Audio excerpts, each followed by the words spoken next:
Bismillahirrahmanirrahim. Halo semuanya, Mbak dan Masnya dimanapun kalian berada, semangat pagi. Oke, Mbak dan Masnya, untuk hari ini kita akan melakukan pembelajaran masih sama seperti pembelajaran di pembelajaran yang terdahulu. Untuk kali ini kita juga akan masih membahas mengenai intrinsic value atau harga wajar saham suatu perusahaan. Nah, di sini itu yang kita akan bahas itu akan kita bahas lebih mendetail lagi. Nah, kan kalau kemarin itu kan di sini kita sudah ngebahas berapa sih harga wajar saham perusahaan, terus habis itu nanti di sini itu kira-kira nanti ditentukan, kira-kira itu nanti istilahnya saham perusahaan tersebut setelah ditentukan harga wajarnya layak atau tidak sih diinvestasikannya. Nah, untuk kali ini nanti di sini kita akan bahas mengenai harga wajar saham perusahaan. Terus habis itu nanti di sini kira-kira kita akan lebih konservatif lagi kayak gitu istilahnya. Nanti di sini ada namanya pengembangan dari saya lupa namanya tadi, ada pengembangan dari ini modifikasi Oppenheimer tahun 1984. Nah, jadi nanti di sini dia akan menjelaskan ada beberapa kriteria-kriteria yang akan digunakan untuk dalam penentuan kriteria saham. Nah, kan kemarin kita sudah menentukan harga wajar saham perusahaan. Nah, terus habis itu nanti di sini setelah kita tentukan harga wajar saham perusahaan, kita menghitungkan namanya margin of safety. Nah, dari margin of safety itu kita tentukan kira-kira saham yang harganya sekarang itu misalkan harga di pasaran 800, apakah itu layak atau tidak sih nanti untuk diinvestasikan. Nah, di sini itu kan kemarin sudah kita bahas mengenai margin of safety. Terus untuk kali ini nanti kita akan bahas mengenai pengembangan dari metode Benjamin Graham yang dilakukan oleh nanti di sini ada namanya pengembangan dari saya lupa namanya tadi, ada pengembangan dari ini modifikasi Oppenheimer tahun 1984. Nah, jadi nanti di sini dia akan menjelaskan ada beberapa kriteria-kriteria yang akan digunakan untuk dalam penentuan kriteria saham. Bahkan kemarin kita sudah menentukan harga wajar saham perusahaan. Nah, terus habis itu nanti di sini setelah kita tentukan harga wajar saham perusahaan, kita menghitungkan namanya margin of safety. Nah, dari margin of safety itu kita tentukan kira-kira saham yang harganya sekarang itu misalkan harga di pasaran 800, apakah itu layak atau tidak sih nanti untuk diinvestasikan. Nah, di sini itu kan kemarin sudah kita bahas mengenai margin of safety. Terus untuk kali ini nanti kita akan bahas mengenai pengembangan dari metode Benjamin Graham yang dilakukan oleh oleh Oppenheimer. Nah, nanti untuk pokok bahasan kita kali ini kita akan bahas mengenai analisis margin of safety, dan yang kedua itu kita akan bahas mengenai pengembangan dari metode Benjamin Graham yang dimodifikasi oleh Oppenheimer tahun 1984. Nah, jadi di sini itu baik, kita akan langsung mulai aja ya untuk perkuliahan kita hari ini. Jadi di sini kan sebelumnya kemarin kita sudah ngebahas ya mengenai margin of safety. Kan di sini kan kita sudah ngebahas saham perusahaannya itu kita sudah menentukan kemarin harga wajar itu bagaimana kan kayak gitu. Nah, terus habis itu setelah kita tentukan harga wajarnya, kita bandingkan tuh kan harga sahamnya dengan harga yang di pasar, apakah termasuk under value atau over value atau fair value atau harganya wajar atau standar saja gitu istilahnya. Nah, setelah kita tentukan, terus baru kan kita buat keputusan investasi. Kalau misalkan under value, baru nanti kita terapkan pakai margin of safety yang kemarin kan minimal 35%. Nah, kalau layak, ya baru nanti kita investasikan. Nah, selain itu, di sini ada lagi dari pengembangan modifikasi Oppenheimer di sini.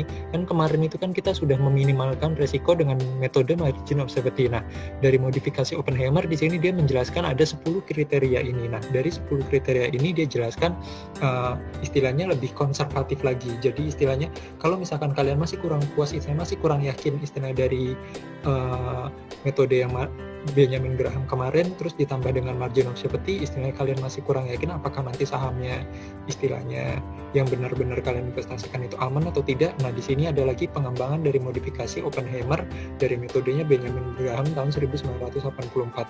Nah, di sini dari modifikasi Oppenheimer dia menjelaskan ada 10 kriteria. Kriteria-kriterianya berikut ini semuanya. Oke, kita akan bahas satu persatu ya untuk kriteria-kriteria dari modifikasi Oppenheimer. Oke, untuk yang pertama di sini kita akan bahas metode dari kriteria 1. Di sini dari Oppenheimer menjelaskan bahwa earning to price perusahaan setidaknya 2 kali dari bunga obligasi dengan rating AAA. Nah, kan kemarin kita sudah mengetahui ya, Untuk earning per share nanti kita akan cari. Untuk yang pertama di sini bunga obligasi dengan rating triple A. Nah, kan berarti di sini bunga obligasi kita asumsikan pakai yield obligasi dengan rating triple A. Kan kemarin kita sudah mencari di website ibpa.co.id. Nah, di sini saya membuka website ibpa.co.id pada tanggal 11 September tahun 2020.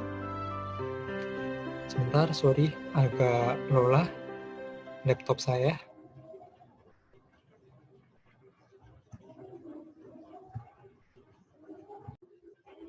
Nah, di sini kita sudah buka ya website ibpa.co.id, dijelasin bahwa yield obligasi korporasi Indonesia dengan tenor 10 tahun pada tanggal 11 September tahun 2020 di sini yield-nya itu sebesar 201,59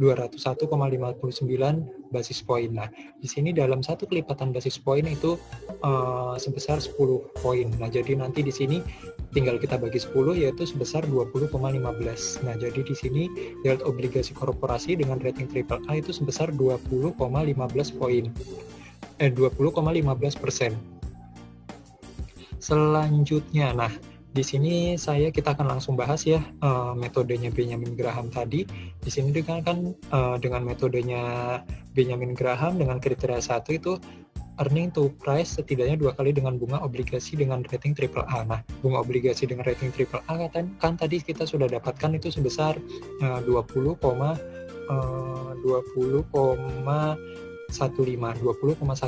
Nah, terus habis itu di sini kita akan mencari lagi nih datanya. Data selanjutnya itu yang kita akan cari itu data earning per share atau laba per lembar saham dan harga price atau harga sahamnya. Nah, untuk harga earning dan harga price di sini untuk harga earningnya yang kita cari itu laba atau earning per share perusahaan selama 10 tahun terakhir. Dan untuk price di sini harga saham perusahaan yang kita cari itu harga saham selama 5 tahun terakhir. Di sini pakai data laporan pakai data dari price-nya itu data pada tanggal akhir Desember di tahun yang kita cari. Misalkan sebagai contoh kita mencari tahun 2018. Nah, di bulan Desember tahun 2018 sebentar.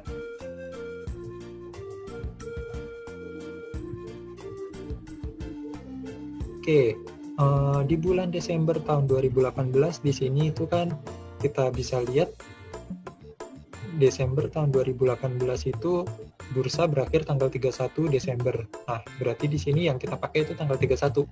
Nah,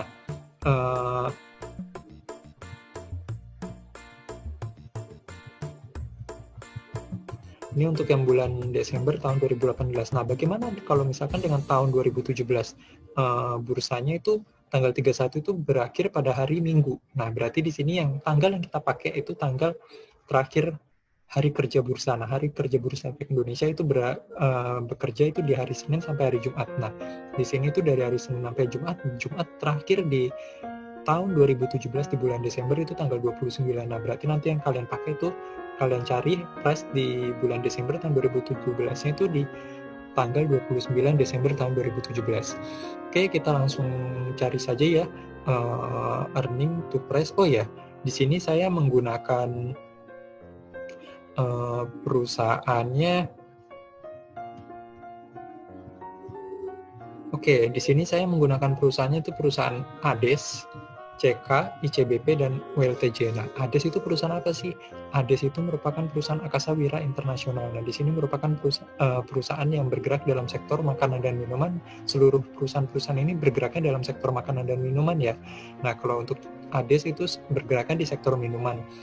Contoh produknya itu kalian mungkin tahu ya, air minum Nestle Pure Life atau air minum ADES. Nah, itu salah satu produk dari ADES. Nah, selanjutnya ada CK atau Wilmar Internasional Indonesia. Nah, di sini itu salah satu produknya mungkin kalau kalian sebagai mbak-mbak yang sering masak gitu, atau misalkan ibu kalian sering masak, kalian kan pasti kenal kan dengan produk Sania, terus habis itu produk Fortune, minyak goreng. Nah, jadi di sini CK itu salah satu perusahaan yang menghasilkan produksi minyak goreng.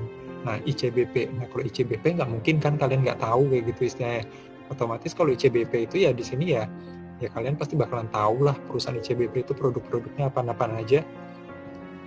Oke, kalian mungkin kenal kan ya produk-produk yang dari gambar-gambar ini. Di sini kita bisa lihat ada sirup fresh, ada sambal Indofood extra pedas, terus ada lagi Indomie. Nah, itu salah satu beberapa bagian dari produk dari ICBP. Oke, selanjutnya nanti di sini ada lagi kita akan analisis perusahaan itu, ada perusahaan STTP atau Siantar Top Indonesia. Nah, mungkin kalian bingung apa sih perusahaan Siantar Top? Nah, kalau misalkan kalian melihat dari produk-produk ini, kalian tahu produk-produk ini dan pernah membeli kan pastinya kayak gitu, apalagi pas zaman SD dulu. Nah, jadi produk Siantar Top itu sebagai contohnya Go Potato, Leonet, Gorio, French Fries 2000. Nah, ini sebagian dari beberapa produk dari Siantar Top. Nah, terus selanjutnya di sini ada lagi Ultra Jaya Milk Trading and Corporation. Nah, di sini untuk Ultra Jaya kalian nggak bakalan nggak tahu ya. Untuk Ultra Jaya pasti kalian tahu kan susu Ultra Milk. Nah, itu salah satu dari produk Ultra Jaya. Nah, selain itu juga untuk produk Ultra Jaya itu bisa salah satunya lagi itu ada jus buah vita. Jadi di sini yang memproduksi jus buah vita itu emang sebenarnya Ultra Jaya, tetapi nanti didistribusikan oleh Unilever seperti itu.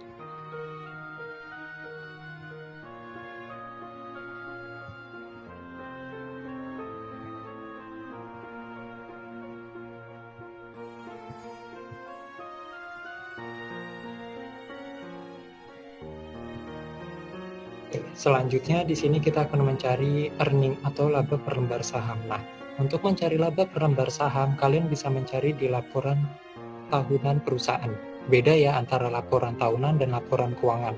Nah, kalau laporan keuangan itu dia cuma berisi ringkasan kinerja keuangan perusahaan. Nah, kalau misalkan di sini laporan tahunan itu berisi dari seluruh ringkasan dari laporan keuangan dan sekaligus sama seluruh isi dari penjelasan dari manajemen atau disebut sebagai laporan manajemen. Jadi istilahnya kalau laporan tahunan atau annual report itu disebut sebagai gabungan keseluruhan dari ringkasan laporan keuangan atau ringkasan dari seluruh kinerja keuangan perusahaan sekaligus sama laporan manajemen.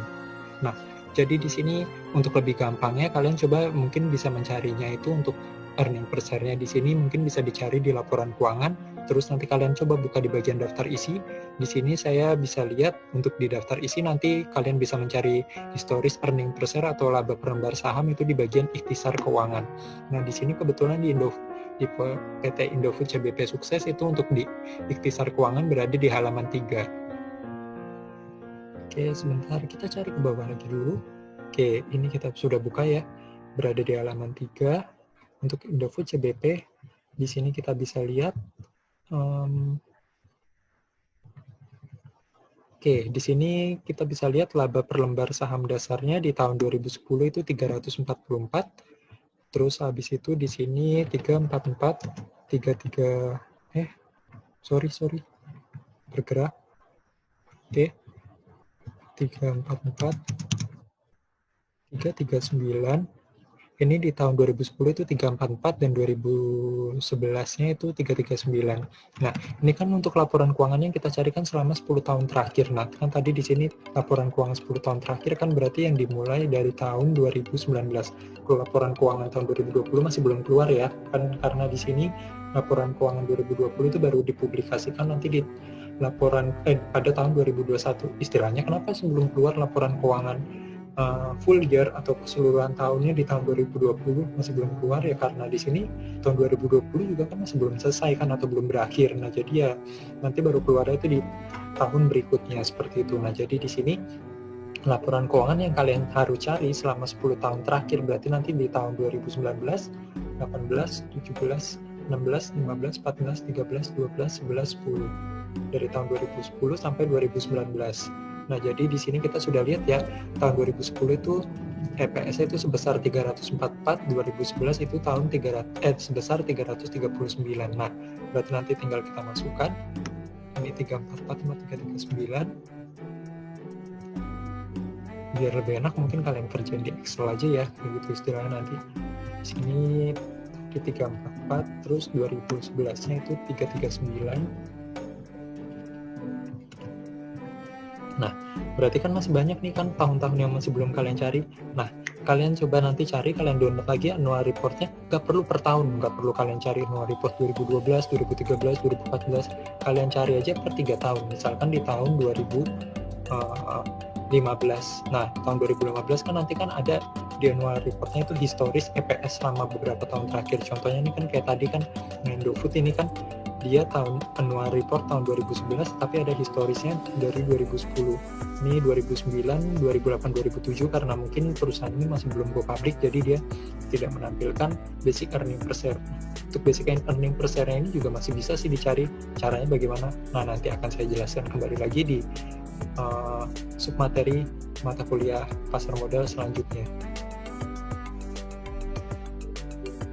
Oke, nah berarti nanti di sini untuk mencari yang di tahun 2012, 2013, 2014, 2015, nah kalian ambil aja misalkan di tahun 2015. Nah berarti kan nanti 2015 kan ada historis 2014, 2013, 2012. Nah sama juga di misalkan kalian cari tahun laporan tahunan tahun 2019, nanti kan juga pasti ada historis tahun 2018, 2017, 2016 seperti itu. Nah jadi kalian nggak perlu mencari atau mendownload seluruh laporan tahunan perusahaan itu per tahun, tetapi cukup beberapa tahun saja, yang pasti nanti beberapa tahun tersebut itu ada historis EPS dari perusahaannya tersebut, seperti itu.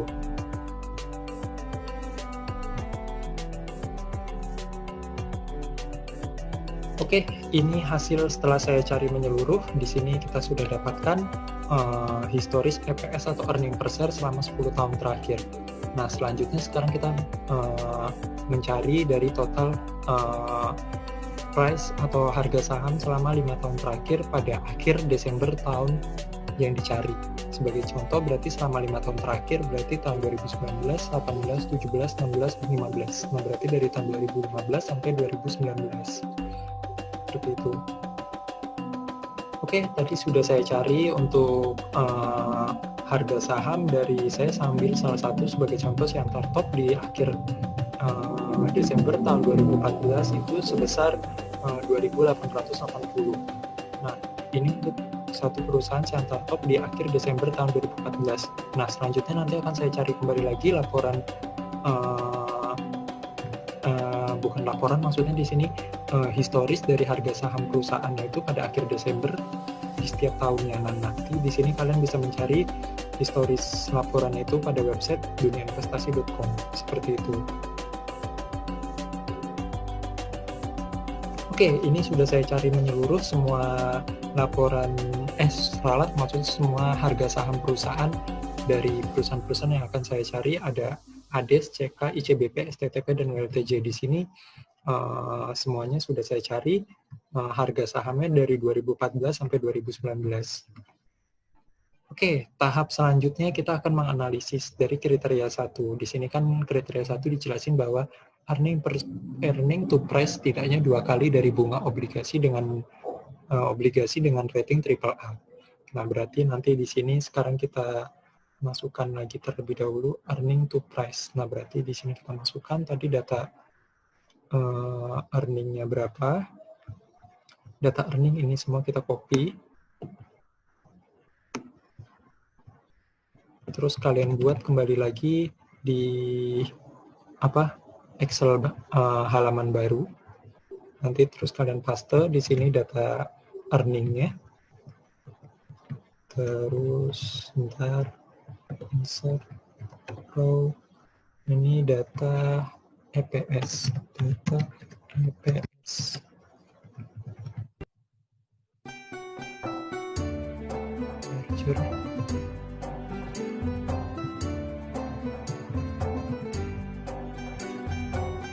Nah, data EPS-nya kan sudah didapatkan sebesar segini. Nah, sekarang kita masukkan kembali lagi data harga sahamnya. Tadi harga sahamnya itu saya pakai selama 6 tahun terakhir.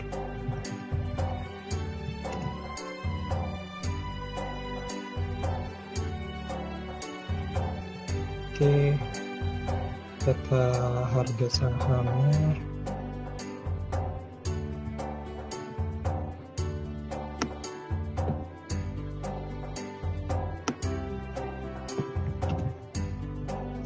Saya copy.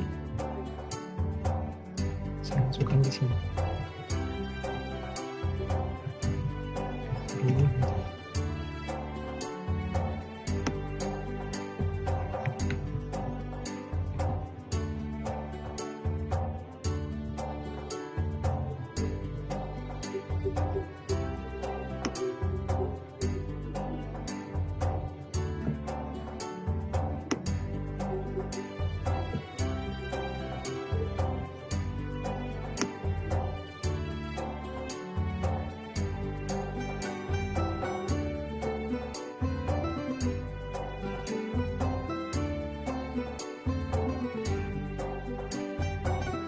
Oke, ini berarti tadi harga saham.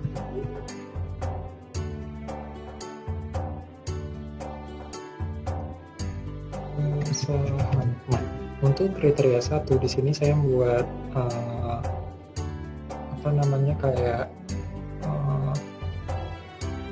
page atau page satunya itu kriteria 1 di sini. Untuk rumusnya kan tadi di sini itu earning to price. Nah, berarti kan earning atau laba per lembar saham dibagi sama price. Nah, berarti nanti sekarang kita coba bagi dari earning to price-nya. Oke, pastikan kembali lagi harga saham yang kalian gunakan itu selama berapa tahun. Nah, ini kan saya pakai 2014 sampai 2019. Nah, di sini kan saya pakai selama 6 tahun. Nah, berarti nanti data EPS yang kita pakai itu dari 2014 sampai 2019 ini. Nah, berarti nanti di sini kita masukkan kembali sebesar harga saham dibagi sama maksudnya tadi earning atau laba per lembar saham dibagi sama harga sahamnya. Oke, didapat sebesar 0,03.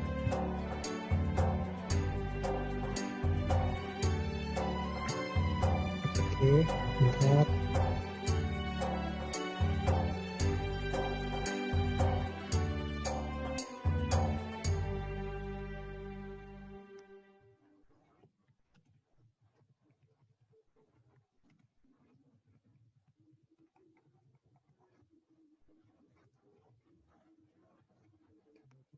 Menyeluruh.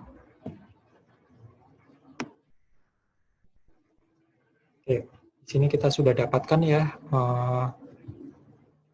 datanya itu sebesar sekian ini. Nah, data ini nanti kita akan bandingkan. Nah, tapi data yang kita bandingkan itu data cukup data di tahun terakhir ya, tahun 2019. Nah, jadi di sini nanti data yang kita gunakan itu data yang ini. Data yang ini yang kita gunakan itu nanti kita bandingkan dengan tadi yield obligasi korporasi.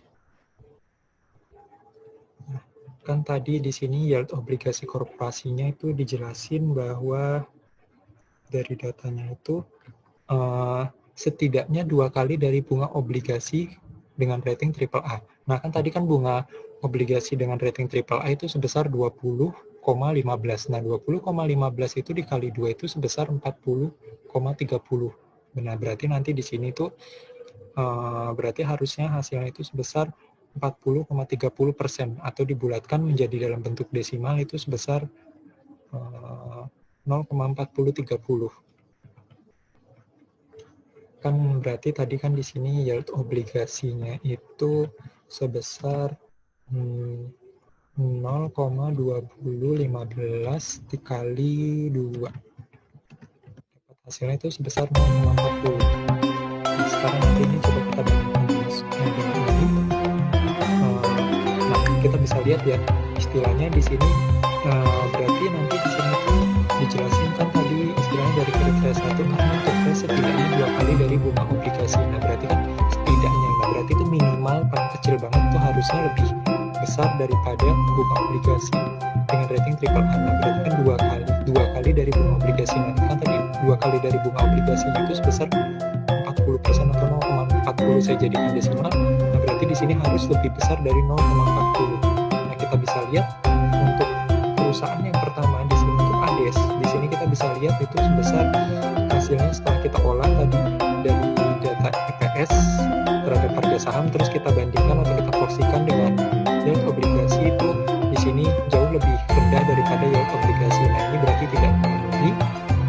selanjutnya juga sama untuk yang perusahaan kedua di sini itu untuk CK juga sama di sini itu 0,22 itu lebih kecil daripada yield obligasi, 2 kali yield obligasi korporasi. Nah, ini berarti juga tidak memenuhi. Kriteria 3 juga di sini CBP di sini itu juga sebesar 0,04 atau 4%, lebih kecil daripada 0,40, tidak memenuhi. Terus yang perusahaan keempat di sini Siantar Top juga di sini sebesar 0,08 atau 8%, atau ini lebih kecil daripada 2 kali yield obligasi korporasi atau sebesar 0,40. Di sini tidak memenuhi juga, dan di sini juga sebesar Ultra Jaya itu sebesar 5%. Di sini juga lebih kecil daripada 0,40 sekian ini tadi. Nah, berarti dari keseluruhan ini semua perusahaannya, untuk kesimpulannya untuk di kriteria 1 di sini dari seluruh perusahaan ini semua tidak ada yang memenuhi dari kriteria 1. Ini seluruhnya itu tidak memenuhi dari kriteria 1. Nah, berarti di sini nanti nggak ada kriteria 1 yang terpenuhi dari seluruh perusahaan.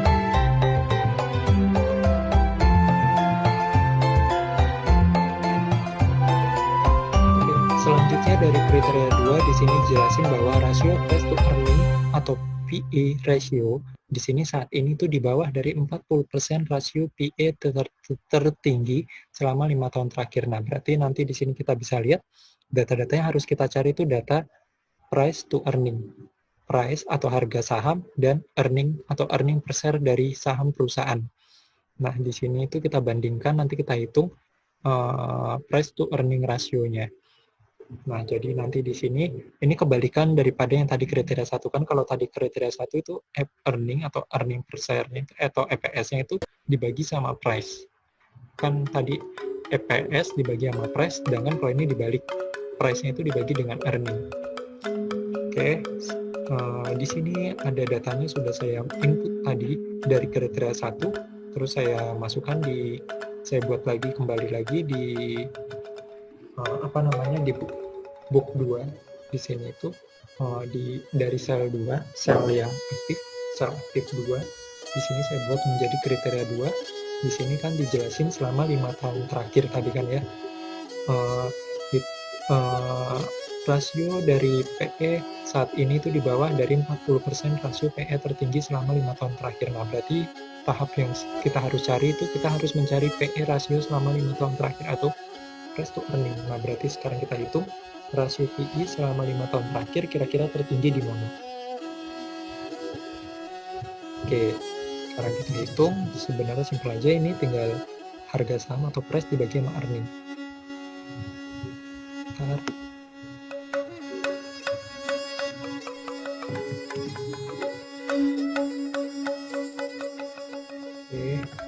harga saham dibagi sama laba per lembar saham.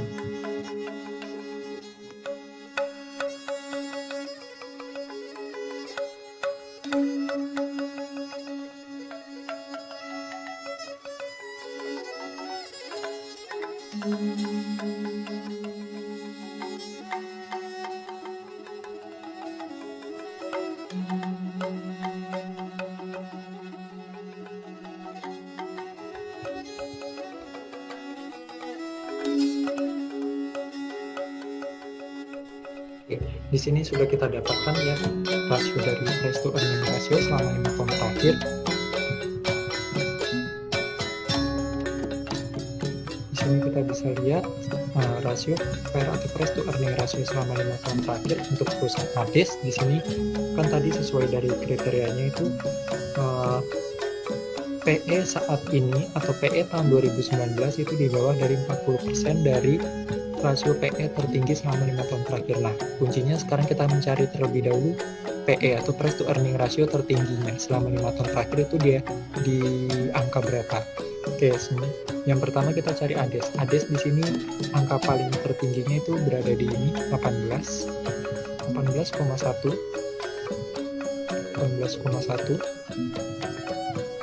tertinggi. Terus di sini untuk CK di sini paling tertingginya di 8,8. habis itu ICBP di sini PER tertingginya berada pada 2016 sebesar 27,8. Siam Hartop di sini PER tertingginya berada pada tahun 2017 26,4. Terus di sini Ultra Jaya itu PER paling tingginya berada pada tahun 2018 sebesar 22,5. Kembali lagi di sini 27,8, 26,4. Terus di sini 22,5. Oke, ini kan PER tertingginya itu setelah kita cari selama 5 tahun terakhir yang paling tingginya ini. Nah, kita membaca kembali lagi dari kriteria 2 dengan teliti kembali lagi dengan seksama. Price to earning ratio saat ini di bawah dari 40% rasio PE tertinggi selama 5 tahun terakhir. Nah, kan tadi kita sudah mencari kan ya, PE tertinggi selama 5 tahun terakhir itu sudah berapa. Nah, di sini sekarang kita hitung dari PE tertingginya itu 40% ya. Nah, jadi di sini sekarang coba kita hitung 40% dari PE tertinggi. 40% dari PE tinggi.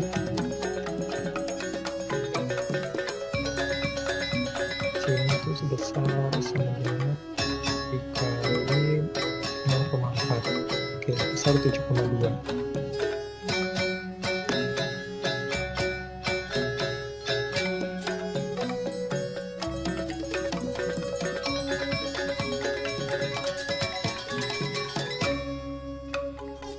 Oke, ini untuk yang 40% dari PE tertingginya itu untuk yang ADES itu sebesar 7,2, begitu juga seterusnya untuk perusahaan CK 3,5, 11,1, 10,6, dan 9,0 dari masing-masing perusahaan. Nah, tadi kan di sini kuncinya itu dari kriteria 2 itu setelah kita mencari PE tertinggi, 40% dari PE tertinggi itu berapa? Terus habis itu kita bandingkan dengan PE saat ini atau price to earning ratio dari per saat ini kita bandingkan dengan per 40% itu tadi. Nah, jadi di sini kita bisa lihat per 40% itu 7,2. Nah, berarti di sini tuh harus lebih kecil daripada 7,2. Oke, yang pertama kita cek kembali lagi untuk yang ADES. ADES di sini itu sebesar 7,4. 7,4 kan lebih dari 7,2 kan ya. Nah, berarti ini tidak memenuhi. Tidak memenuhi. Yang ini tidak memenuhi kan ya, berarti ini nggak memenuhi. Terus habis itu di sini 40 PE tertinggi itu sebesar 3,5. 2019 itu 4,6. Ini juga nggak memenuhi ya, karena lebih besar daripada 3,5. Terus di sini PE tertinggi dari perusahaan ICBP itu sebesar 11,1. 11,1 ini dia itu tidak memenuhi ya. Tahun 2019 PER tertingginya itu PER-nya itu berada pada 25,8. Nah, berarti di sini itu 25,8 itu lebih besar daripada 11,1. Ini juga tidak memenuhi. Nah, terus habis itu di sini juga untuk PE 40% PE itu tadi sebesar 10,6 untuk Sian Hartop. Di sini sedangkan PE terakhir tahun 2019 itu 12,2. 12,2 itu lebih besar daripada 10,6. Nah, ini juga tidak memenuhi. Terus habis itu di sini untuk yang PE tertinggi 40%-nya itu sebesar 9. Untuk yang terakhir tadi untuk perusahaan Ultra Jaya 9, sedangkan PE tahun 2018-nya itu 18,9 atau lebih besar daripada 9. Nah, ini juga tidak memenuhi. Nah, berarti untuk perusahaan baik itu tadi dari 5 perusahaan ini, seluruh perusahaan-perusahaan itu tidak ada yang memenuhi dari kriteria 2 seperti itu.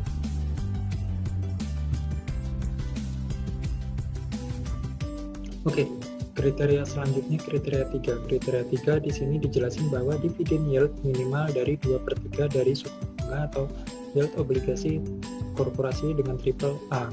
Nah, jadi di sini kita bisa lihat kita harus mencari data dari dividen yield. Nah, data dari dividen yield kalian pakai aja data dividen yield di aplikasi RTI, data dividen yield yang update sekarang saat ini.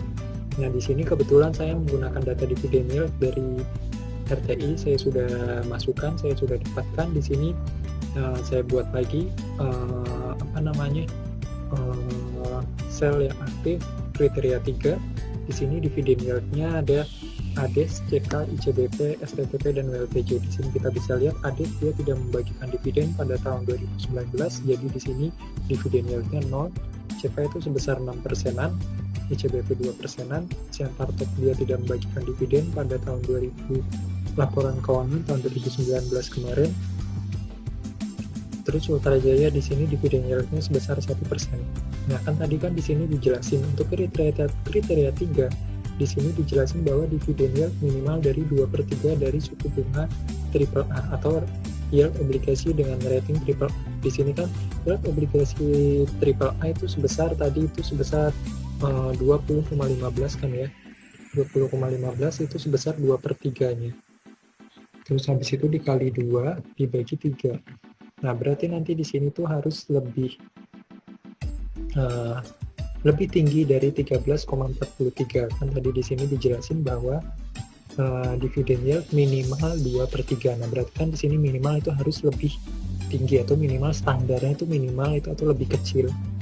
Bukan lebih kecil, di sini istilah standar minimal atau standar paling kecilnya itu sebesar tadi 2/3 dari suku bunga atau yield obligasi AAA. Nah, di sini kan untuk yield obligasi AAA itu sebesar 13,43% atau kita jadikan dalam bentuk desimal itu sebesar 0,1343. Nah, jadi di sini itu kita bandingkan untuk ADES kan dia tidak membagikan dividen, berarti di sini tidak memenuhi untuk kriteria 3.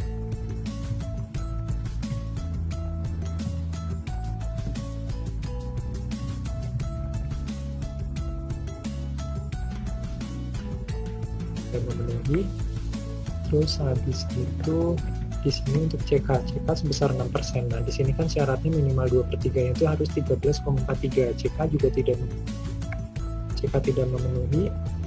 Terus ICBP di sini minimal itu tadi 13,43%, di sini ICBP cuma 2% juga tidak memenuhi. Siantartot juga di sini dia tidak membagikan dividen sama sekali, tidak memenuhi. Ultra Jaya di sini sebesar dividen yieldnya 1%, sedangkan di sini 2/3 dari red yield obligasi AAA itu sebesar 13,43. Di sini juga Ultra Jaya tidak memenuhi. Oke, dari kelima perusahaan ini, untuk perusahaan-perusahaan ini dari kriteria 3 tidak ada yang memenuhi dari sesuai kriteria dari Oppenheimer. Untuk kriteria 3 itu juga tidak ada yang terpenuhi. Oke, selanjutnya di sini ada lagi juga untuk kriteria 4. Kriteria 4 dijelasin bahwa harga saham saat ini berada di bawah dari 2/3 tangible book value per saham atau nilai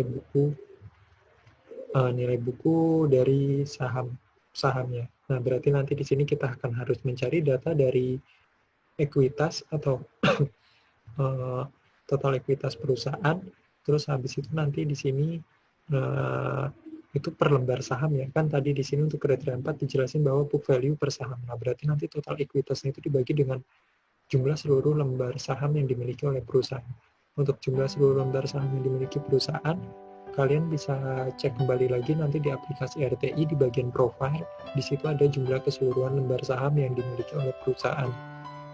Kan nanti kan di bagian profile di situ ada penjelasan saham-sahamnya itu dimiliki oleh siapa-siapa saja. Nah, di bagian bawahnya itu ada penjelasan mengenai jumlah seluruh saham yang beredar di masyarakat. Nah, nanti jadi di sini untuk mencari dari book value per share atau book value dari saham perusahaan, nanti total ekuitas dibagi dengan jumlah seluruh lembar saham yang dimiliki perusahaan. Seperti itu.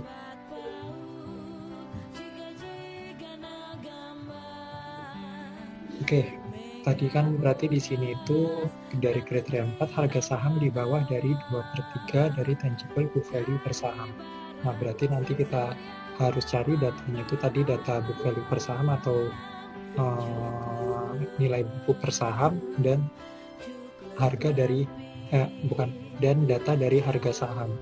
Nah, harga saham yang kita pakai di sini harga saham cukup di tahun 2019-nya saja ya, begitu istilahnya. Oke. Jadi di sini saya sudah mencari ya untuk nilai book value dari masing-masing perusahaan. Di sini saya sudah dapatkan AD sebesar Rp962,77, CK 1901, ICBP 2287 dan seterusnya. Ini untuk nilai book value-nya.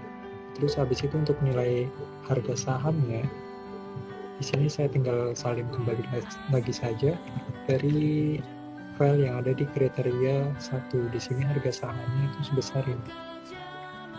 Tinggal kita copy. Terus, nah, tinggal kita bandingkan. kan tadi sesuai dari peraturan dari Oppenheimer pada kriteria 4 dijelasin bahwa harga saham di bawah dari 2/3 tangible book value per saham. Nah, berarti kan di sini untuk harga saham yang saat ini harus lebih kecil daripada 2/3 dari tangible book value per saham. Nah, caranya maksudnya bagaimana? Nah, berarti nanti di sini tangible book value per saham itu atau nilai buku per sahamnya ini sebesar 962,77. Nah, berarti nanti di sini sebesar ini harus lebih kecil atau 2/3-nya. Nah, berarti kan di sini tadi kan dijelasin bahwa harga sahamnya di bawah dari 2/3 dari tangible book value per saham. Nah, di sini untuk book value per sahamnya kan sudah kita dapatkan itu sebesar ini 962, sekian ini. Kita cari 2/3-nya. 3 dikali sama book value-nya. Nah, didapatkan hasilnya itu sebesar 641,85 ini. Ini untuk perusahaan ADES, dan 2/3 dari book value per saham untuk perusahaan CK di sini sebesar 1.267,56, ICBP 1.524, Siantar Top 1.093, Putrajaya itu 326,31, 2/3 EV. Nah, sekarang kita bandingkan antara harga sahamnya ini dengan book value-nya ini. Nah, berarti harga sahamnya itu harus lebih rendah daripada book value. Nah, kita bisa lihat untuk yang pertama ADES. ADES di sini 2/3 dari book value-nya itu syaratnya itu minimal maksimal itu harus 641. Nah, berarti di sini harga sahamnya itu melebihi dari 641. Nah, berarti ini untuk kriteria 4 ADES tidak memenuhi. Terus habis untuk CK 2/3 dari book value per saham itu sebesar 1.267, sedangkan harga saham itu sebesar 1.670. Nah, ini juga tidak memenuhi untuk CK. Nah, ICBP 2/3 dari book value-nya itu sebesar 1.524, sedangkan harga sahamnya lebih tinggi daripada 1.500, ini juga tidak memenuhi. Siantar Top di sini itu 2/3 dari book value per saham itu sebesar 1.093, sedangkan harga saham di pasar 4.500, tidak memenuhi juga. Putrajaya di sini juga sebesar 2/3 dari book value per saham itu sebesar 326, sedangkan harga sahamnya di pasar itu 1.680, ini juga tidak memenuhi. Nah, berarti kesimpulannya dari kriteria 4 dari pengembangan Oppenheimer dari 5 perusahaan yang saya pilih, baik itu ADES, CK, ICBP, STTP, dan WLTJ, di sini tidak ada yang memenuhi seluruhnya dari 5 kriteria dari kriteria 4 yang ada di 5 perusahaan yang saya pilih. Oke, selanjutnya dari kriteria 5, harga saham di bawah dari 2/3 aktiva lancar bersih per saham. Nah, ini juga sama untuk kriteria 5, cara mencarinya hampir sama seperti tadi di kriteria 4. Kalau kriteria 4 kan tadi kita mencari tangible book value per saham, atau kita bisa lihat total ekuitasnya itu seluruhnya dibagi dengan jumlah seluruh lembar saham yang beredar. Nah, bukan kebalikannya. Nah, ini juga hampir sama untuk kriteria 5. Di sini untuk yang total asetnya itu kita bukan total ekuitasnya itu kita ganti dengan total aset bersih atau total aktiva lancar. Nah, berarti nanti di sini tinggal kita cari di laporan keuangan itu di tahun 2019 aktiva lancarnya berapa dibagi dengan jumlah seluruh lembar saham yang beredar. Nah, maka itu dapat hasilnya itu disebut sebagai aktiva lancar bersih per saham. Nah, terus nanti tinggal kita bandingkan kembali lagi dengan harga sahamnya, seperti itu.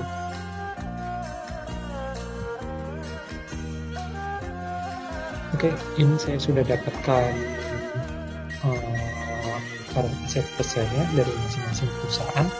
Di sini untuk ADES itu sebesar 595,22 dari total keseluruhan current asset persennya, hingga sampai Putrajaya itu sebesar 321,97 sen. Oke, kan di sini untuk dari kriteria 5 dijelasin bahwa harga saham di bawah dari 2/3 aktiva lancar bersih per saham.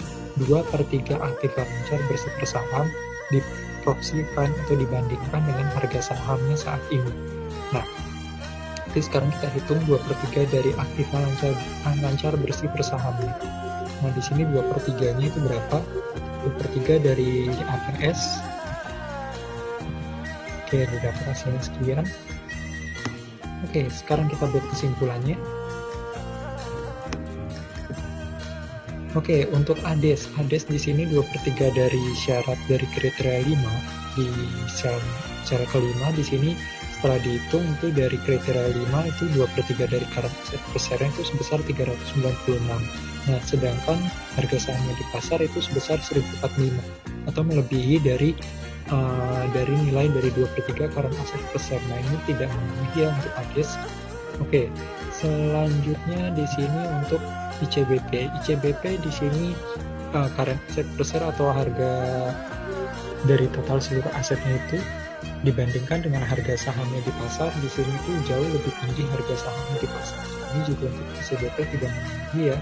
Untuk Siantar Top di sini setelah dihitung current asset per share itu sebesar 595, sedangkan harga sahamnya di pasar 4.500 ini juga jauh tidak memenuhi.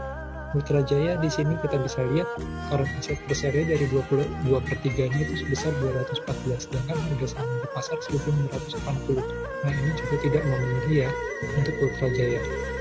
Nah, sedangkan untuk CK di sini setelah dihitung current asset per share 2/3-nya itu sebesar 1.996,25. Nah, sedangkan harga sahamnya di pasar itu jauh lebih tinggi daripada 2/3 current asset per share-nya. Nah, ini juga sama ya, tidak memenuhi juga ya untuk CK. Nah, berarti untuk kesimpulannya dari kriteria 5, dari 5 seluruh perusahaan ini tidak ada yang memenuhi dari kriteria yang disesuaikan oleh Oppenheimer.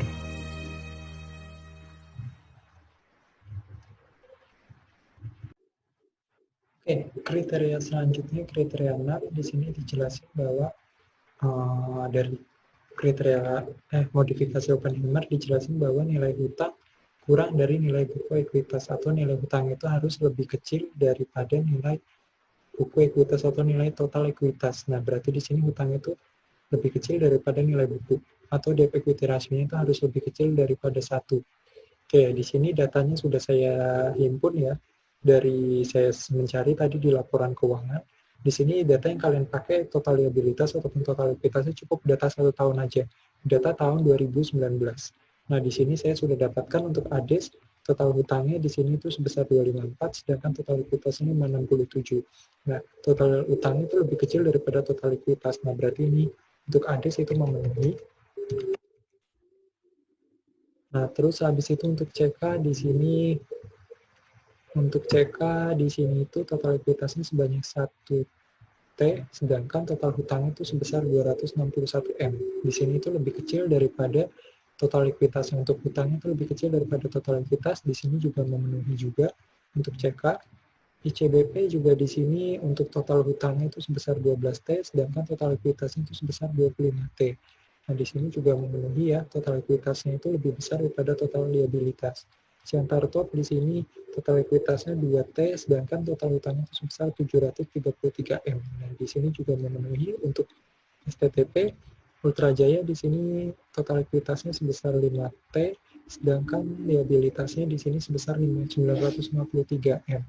Nah, berarti di sini juga untuk Ultra Jaya memenuhi juga. Nah, berarti untuk dari kriteria 6 dari seluruh perusahaan ya, yang saya pilih, baik itu ADES hingga Ultra Jaya di sini memenuhi seluruhnya dari kriteria 6.